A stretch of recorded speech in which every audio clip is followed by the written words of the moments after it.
show on Web TV. I am Otto Abasia Baseko. It's a program dedicated to discussing topical issues that affect our political economy. With me today to discuss this interesting topic that we have for today is a developmental economist, passionate about the development and growth of Nigeria.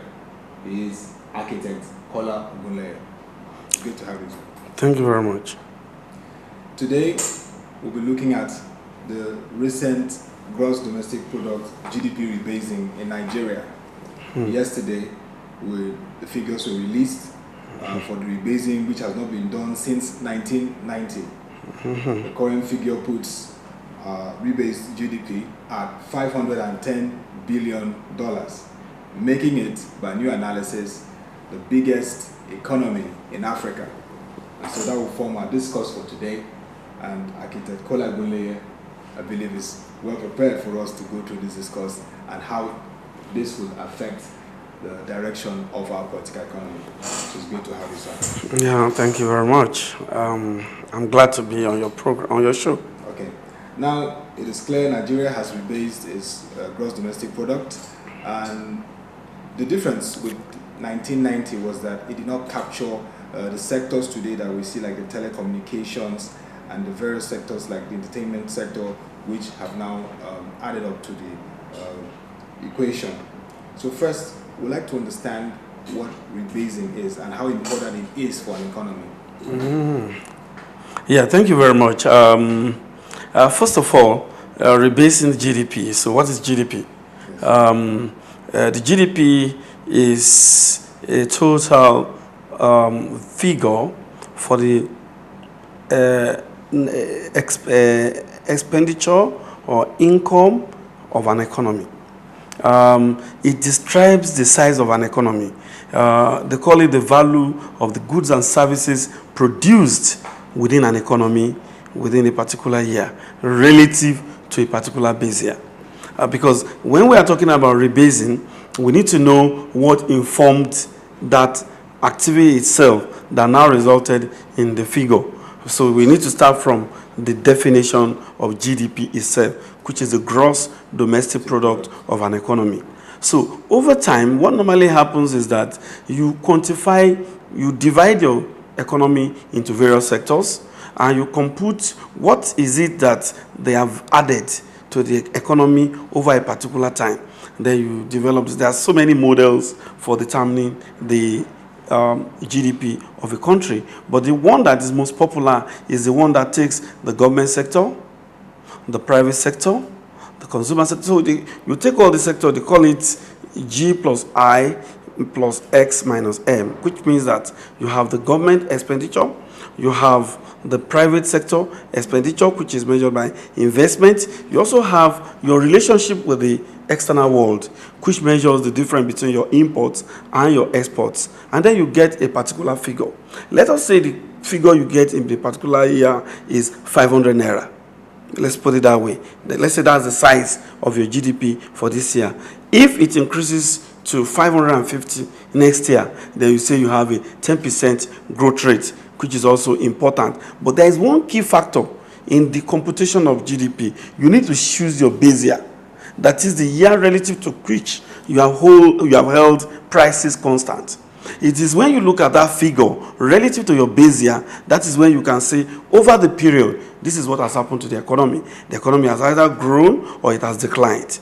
So rebasing Nigeria's GDP is just what has to be done, because for a very long time, the base year has remained stagnant, maybe 1990 or so. So you need to bring forward your base year so that it can reflect the reality of the prices in the that you have in the market. Now, there's a quote here from ProShare on this GDP rebasing, called from the BBC. It says, economies are dynamic things. They grow, they shrink, they add new sectors, and technologies and people's behaviors change.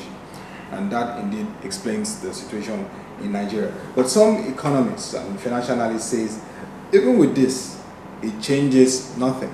Now look at Mr. Bizmark Rewane, which we know very well, is a notable financial analyst. Okay. And in this quote from ProShare's insight analysis on the GDP rebasing.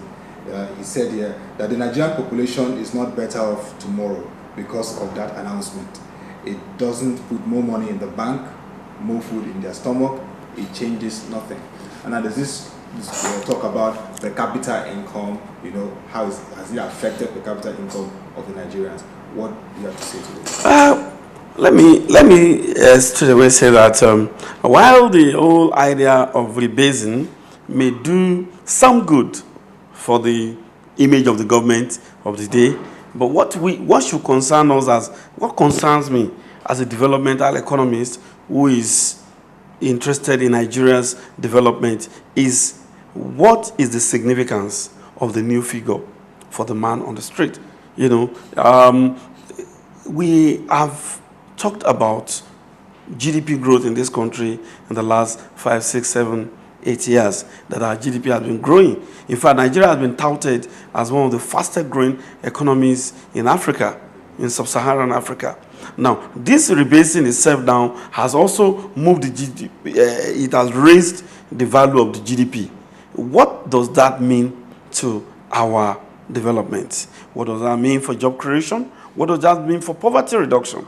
To me, it has nothing to do with all those things. This rebasing does not affect job creation. It doesn't lead to job creation. It doesn't lead to poverty reduction. It does not lead to a higher standard of living for the people. We should not get unnecessarily carried away by the rebasing. It is something that should have been done. It is something that should be done maybe every 5 years. The government has just woken up to feel that it has to do it. New sectors have been added. Behaviors have changed, like you have said. And this has not been taken into cognizance. Of course, GDP itself is not the most important thing. The most important thing for any economy is your per capita GDP. For example, if people say that our GDP is higher than that of South Africa and we are the biggest economy in the world, are we the one with the highest per capita income? If Nigerian population is 170 million and you divide it into the new GDP, will it give a figure that is higher than that of South Africa? Those are the things that we should be looking at. The other thing that we need to look at is this new GDP. The fact that you have recalibrated and recalculated your GDP figure, does it mean that you have a better economy? Does it mean that the economy is not lopsided? Does it mean that the industries are dying? The manufacturing sector is dying? Does it mean that the informal sector has been properly captured? Because with the recalibration and reassessment of the GDP now, it is clear that our GDP growth rate can no longer be 7-point-something%. I think it's now about 3-point-something%. So if an economy is growing at that rate, is it anything that is that we are surprised? Is there any surprise that we now have a situation where the Nigerian economy is not leading to job creation in terms of its growth rate? Because the growth rate for an economy to be able to create the number of jobs that the economy needs itself is put at about 10, 11, 12%. And if we are still growing at 3%, then we cannot have an inclusive growth.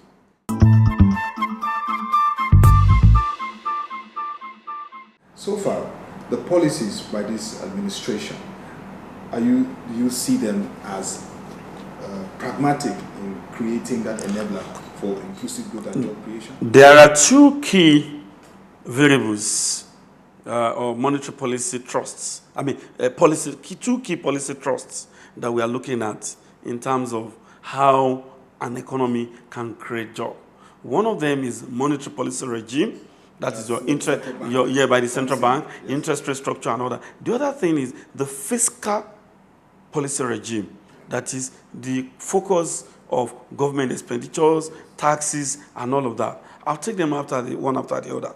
When you look at our monetary policy regime, it is clear that job creation, employment maximization is not on their cards at all, with a monetary policy that is always tightening. They are always trying to defend what they call the naira. That they don't want to devalue the naira, they want the naira to be strengthened. Therefore, interest rates have to go up, and then you have a situation where, over time, most of the enterprises, manufacturing companies, and other agencies within the economy that should have access to money to really move this economy forward are not getting access to credit at a rate that can be profitable. So we have a situation where investment itself is slowed down. The manufacturing sector is crying all the time. They do not have the funds they need to really expand their various enterprises. I understand there's an industrial policy in place now, the national industrial policy. The full effect of that is yet to be in the open. When that, maybe they are trying to work on it and all of that. Maybe that will change the situation. Then let me look at the fiscal policy.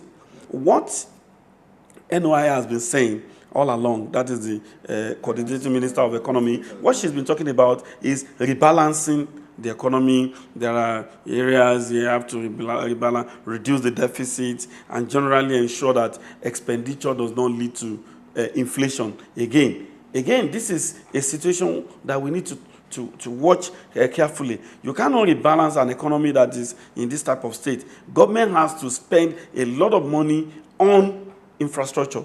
Infrastructure development expenditure should be increased, and the rebalancing should go as far as to increase capital expenditure to like 65 to 70% of expenditure.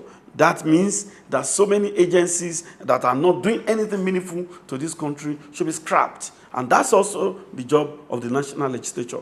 They should look at some of the enterprises that we have and reduce the budget outlay on enterprises that are not doing anything to really boost the development of the country.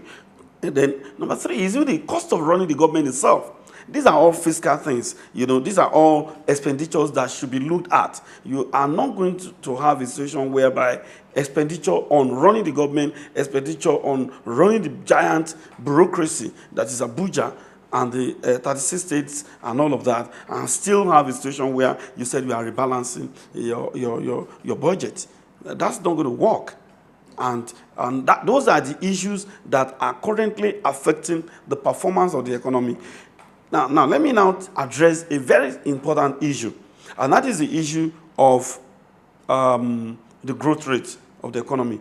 Hitherto, we've been saying that Nigerian economy is growing rapidly, but as of yesterday, when the new figure for GDP came out, we saw that the interest rate structure the rate of growth of the economy has also been reduced to like 3% or thereabout. So what that means in effect is that we do not have what I call real growth in GDP, because the rebalancing now, the rebalancing of the GDP figure has clearly shown that the calibration that produced the 7-something% growth rate is wrong. And so what it means is that the rate of growth, the economy itself, the rate at which it is growing is very low at 3%. These are growth rates in advanced economies, not in economies like this with a lot of people that are very young and are ready to work. Imagine a situation where all hands are on deck. What will happen to this economy's growth rate? So it is the growth rate that generates employment that is good. But right now, we also see that we are not really growing at a fantastic rate. After we have reassessed our GDP figures and our growth rate figures, we find out that we were really growing at a very slow rate. So those are issues that we need to really look at.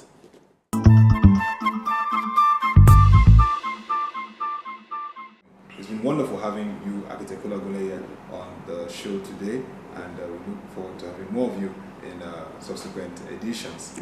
Thank you for the time. And that has been our program today for the Economy and Politics show. Keep in touch for our next edition.